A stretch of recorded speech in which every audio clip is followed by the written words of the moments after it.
Hey everyone, this is Hannah with today's Rocket Miner News Update. If you've been outside at all today, you may have noticed that the air is pretty smoky. Obviously there are lots of wildfires going on right now throughout the West, and we have several that are pretty close to us. Thankfully, none that are too bad or serious in Wyoming. Most of the ones that we've been dealing with have been gotten mostly under control. But there are still several fires kind of surrounding us, especially in Colorado right now. The Pine Gulch and Grizzly Creek fires in Colorado are especially bad. The Grizzly Creek fire started 10 days ago and it's spread to over 29,000 acres, and right now it's still only 4% contained. They have a total of 849 personnel who are working on fighting that fire. That includes 20 hand crews and 17 helicopters, so they're working on getting that one under control. Then also the Pine Gulch fire is even bigger and even worse in some ways. It started on July 31st, so it's been burning almost a month now. It has spread to over 121,000 acres, and right now it's 14% contained. They have 872 personnel who are working to contain it, and this one is also a concern because it's only 18 miles north of Grand Junction. So those are two of the biggest and most concerning fires in Colorado right now. That could be where some of this smoke that we're seeing is coming from, and as I said, there are just fires kind of all around us and throughout the West right now, so that smoke, as we know, spreads and gets through the air. Also here in southwest Wyoming, as I said, thankfully the fires we've been dealing with are mostly under control, but we are still dealing with weather conditions that put the fire danger really high and put us more at risk. And especially tonight and tomorrow, we've had some updates from the National Weather Service office in Riverton and some warnings about the weather conditions. So tonight and tomorrow will be more dangerous for fire conditions throughout southwest Wyoming. The forecast did note that this smoke in the air is going to stay tonight and tomorrow. There should be widespread smoke. There's also a hazardous weather outlook for tonight that's warning about isolated to widely scattered afternoon and evening thunderstorms that could include very strong wind gusts. There were some scattered raindrops just a few minutes ago before I started the video, and we might see those thunderstorms tonight, and those pose a danger because there's always the threat of lightning, and then with the low humidity, all those conditions just combine to make conditions where a fire would be more likely to start, and especially with the wind gusts could spread. So we'll see those thunderstorms possibly tonight, and then tomorrow there's a fire weather watch in effect from noon until 8 p.m. And just throughout the day there's going to be elevated to possibly critical fire weather conditions throughout southwest Wyoming. As I said, obviously there are wildfires kind of throughout the West right now, and there are some especially bad fires in California.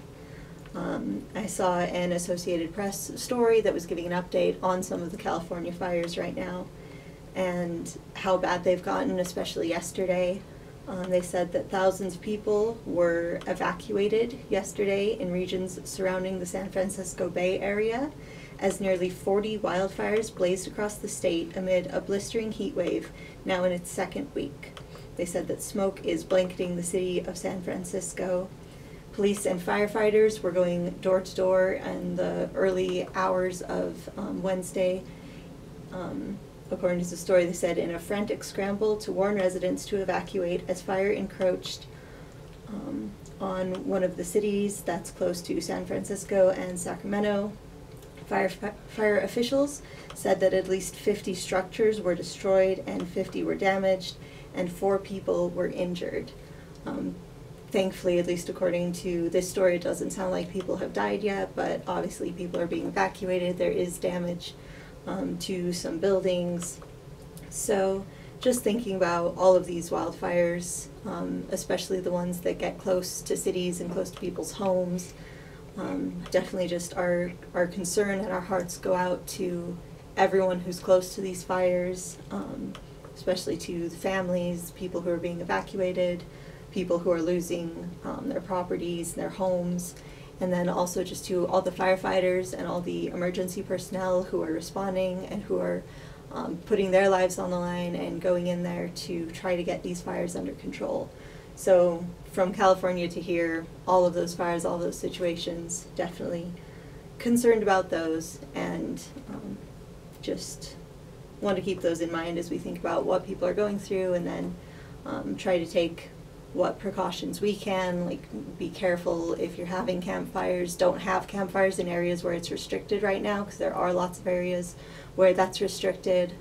Pay attention to those rules. They're there for a very good reason. And just be careful and responsible with your own actions.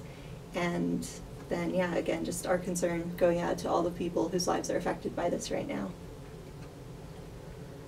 To give a quick update on COVID-19 for today, just wanted to go over the COVID numbers a little bit. I just saw that in Wyoming for today we're up to 602 active cases, and again this number is starting to rise instead of go down. This is up by 35 since I reported the numbers on Tuesday, and again this is the active cases, so the ones that are actually active and at risk of spreading, that number is continuing to rise again. Also in Sweetwater County, it's not rising as much, but we're up to 269 confirmed cases, which is up by 6 in the last 2 days. So the numbers are starting to go up again. Just encourage everyone to keep taking precautions and doing what you can, so that we can start getting those numbers back down. One of the other biggest news stories and updates that we had today concerns a land deal with Occidental Petroleum. We've been kind of tracking the progress of this story for a while now, probably the last few months. Wyoming was looking into buying land from Occidental Petroleum. This land included 1 million acres of surface land and 4 million acres in mineral rights in southwest Wyoming. Governor Mark Gordon and members of the State Loan and Investment Board were participating in the bid process to try to purchase this land from Occidental Petroleum. They said this was a once-in-a-generation opportunity to buy this land and diversify Wyoming's investments. They wanted to bring the lands, which were originally given to Union Pacific Railroad, under Wyoming's control and use that to bring in additional revenue for the state. So they've been talking about that and putting in bids and talking about this for the last couple of months. But Occidental Petroleum just announced that they have signed a purchase agreement with Orion Mine Finance for this land. And even though this isn't a final sale yet, Governor Gordon said that he has formally withdrawn Wyoming's bid. The governor expressed his disappointment that Wyoming wasn't able to purchase these lands as he wanted to, but he thanked Occidental Petroleum for their forthright communication throughout this process. And then Treasurer Kurt Meyer said, "We believe our existing investment opportunities will also serve the needs of the state and its constituents. Exceeding our target bid was a risk we were not willing to take." So again, as we've kind of tracked the process of that story in Wyoming putting in these bids, now we have more of a final answer, as Occidental has decided to go with another organization, the Orion Mine Finance, and they are the ones who will be purchasing this land. So I just wanted to give the update on that. And then to end today, I wanted to end on more of an encouraging and inspirational story, and just say good job to Dawson Fanton, who volunteered 108 hours of his time at Rock Springs Young at Heart, and also with that time raised $1,000 for Young at Heart. Dawson is working towards a Wyoming Congressional Award, and so he volunteered at Young at Heart in a lot of different positions, including helping in the kitchen, doing clerical work, doing maintenance and groundskeeping. So he put in 108 hours there, and then through a program he was able to turn the hours he put in into also being a donation to go to Young at Heart. His father works with ExxonMobil, and ExxonMobil has a program called the Community Involvement Program, where they're encouraging people to get involved in their communities.